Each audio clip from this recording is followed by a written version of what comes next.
Ada Police Department investigates a stabbing that left one man dead. Lima Senior High School and TriStar Career Compact in Salina have teamed up to expand on programs as more vaccines are put into arms. There are still many people hesitant to do the same. Allen County receives funding from the state's biennial capital budget to make some changes at the old ODOT property. And the snow is basically done now, but there may be a big one on the way. Super Bowl Sunday was not just memorable for Tampa Bay's domination on the field, but for the commercials. And many Americans have already weighed in on their favorite. The race to become Lima's next mayor just grew even more as a fourth person turns in her petitions. Good evening. I'm Ty Bateman. Jessica is off tonight. And today was the deadline to file petitions to run for mayor of Lima, but one more candidate joins the race. Elizabeth Hardesty added her name to the ballot this afternoon. She submitted a petition with 96 signatures to the Allen County Board of Elections, making her the fourth candidate for the seat.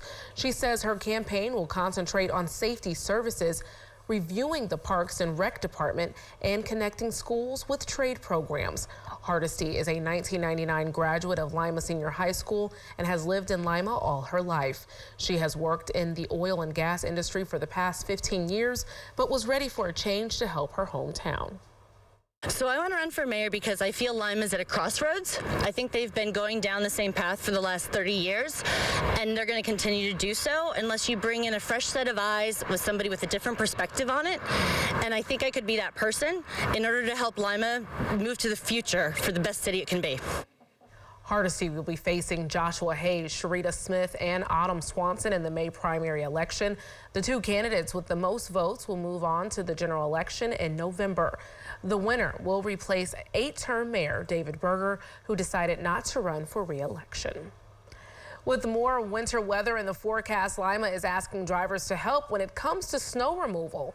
It can be difficult for snow plows to maneuver down residential streets when vehicles are parked on both sides.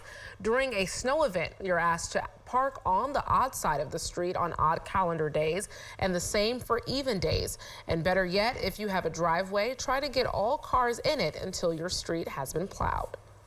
You have to put it on the street, put it close to the curb so that we can get down the street. It's best to park all the cars on one side that we can get down, plow your street, and you can have access to your homes. But when cars park on both sides of the street, it's just, we just cannot get down those streets.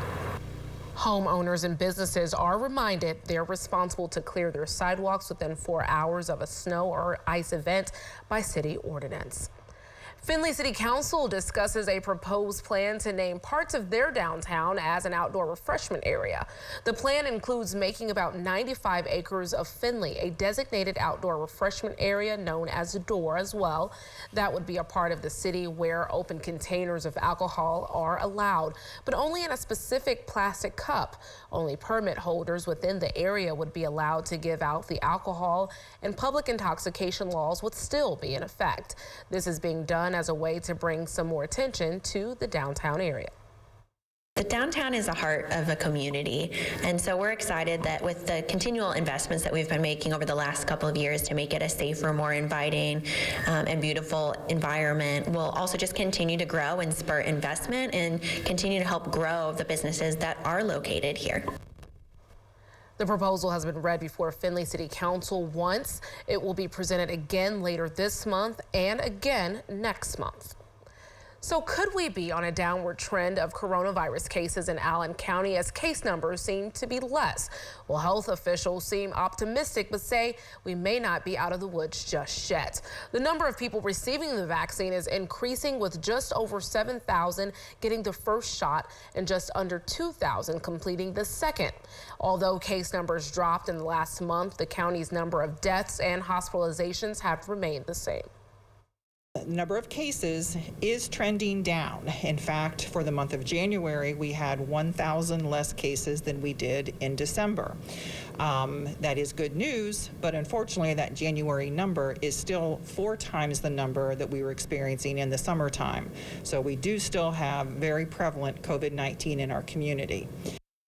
With the Super Bowl this Sunday, health officials are urging people to stay on task and keep themselves and others protected while watching the game. We just ask that everyone please continue to take care of themselves by practicing the safety measures. Wear a mask, social distance, and try to keep your gatherings only to those in your household. They hope not to see a surge in cases in the 2 to 4 weeks following the Super Bowl.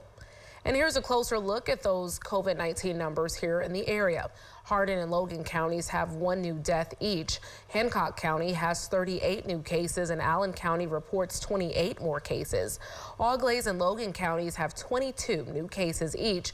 Mercer has 15. Hardin increases by 13 cases.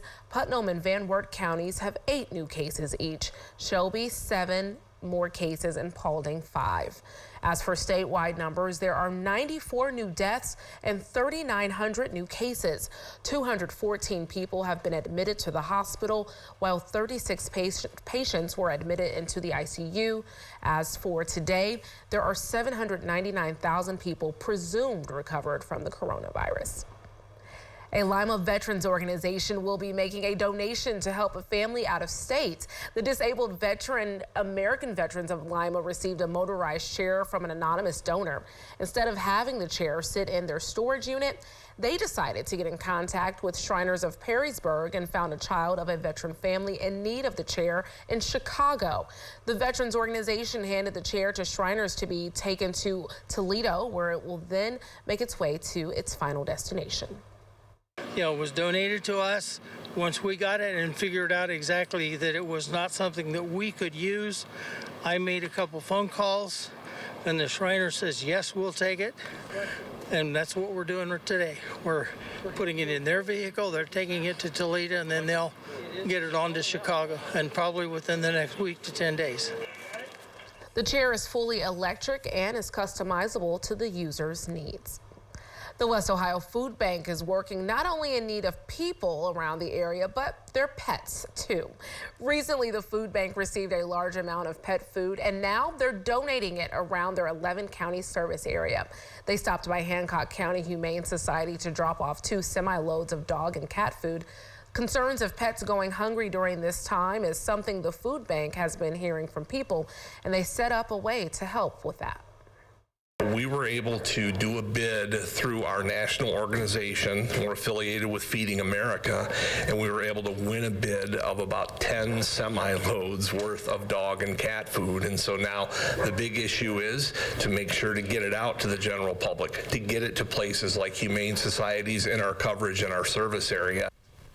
Those with the Hancock County Humane Society say the donation will be helping so many people within the community.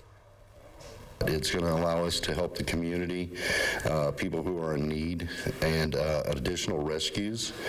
We have contact with additional rescues that we transfer animals from here to them, special needs animals that they can work with, and it helps them with their ability to feed their animals as well. So it kind of helps everybody.